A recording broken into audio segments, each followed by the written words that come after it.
ఇంధనం పొదుపు చేయాలని ప్రధాని మోదీ దేశ ప్రజలకు విన్నపం చేసిన వేళ బొగ్గు నుంచి గ్యాస్ తీసే కీలక పథకానికి కేంద్ర కేబినెట్ ఆమోదం తెలిపింది. దేశీయంగా ఉత్పత్తి చేసే బొగ్గు ద్వారా గ్యాస్, యూరియా, పారిశ్రామిక రసాయనాలు తయారు చేసే వినూత్న పథకం ఇది. గ్యాస్ ఇంధన అవసరాల కోసం దిగుమతులపై ఆధారపడకుండా స్వావలంబన సాధించేందుకు ఉద్దేశించిన పథకం కోల్ గ్యాసిఫికేషన్.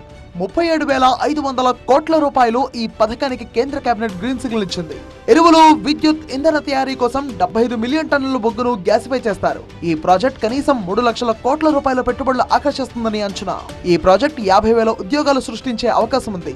75 మిలియన్ టన్నుల బొగ్గు గ్యాసిఫికేషన్ ద్వారా ఏటా 6,300 కోట్ల రూపాయల రాబడి వస్తుందని లెక్కలు చెబుతున్నాయి.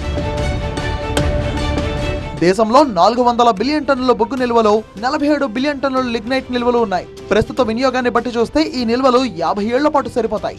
ప్రపంచంలో 4వ అతిపెద్ద బొగ్గు నిల్వలున్న దేశం భారత్.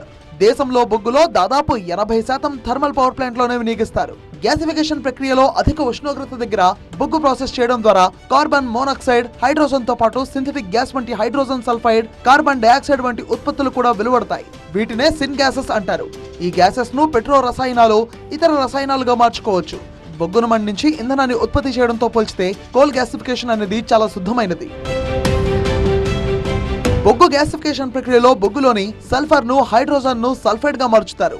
ఇందులో కొద్ది మొత్తంలో కార్బొనైల్ సల్ఫైడ్ కూడా ఉంటుంది. వీటిల్లోంచి సల్ఫర్ ను సులభంగా వేరు చేయొచ్చు. 1960లోనే సింద్రిలోని ఎరువుల ప్లాంట్ ఎరువుల ఉత్పత్తి కోసం గ్యాసిఫికేషన్ చేస్తున్న బొగ్గును ఉపయోగించింది. ప్రస్తుతం ఈ ప్లాంట్ మూతపడింది. గ్యాసిఫికేషన్ లో ఉత్పత్తి అయిన బూడిద ఏ మాత్రం ప్రమాదకరం కాదు. దాన్ని ఫ్లాష్ ఇటుకల తయారీలో ఉపయోగించవచ్చు.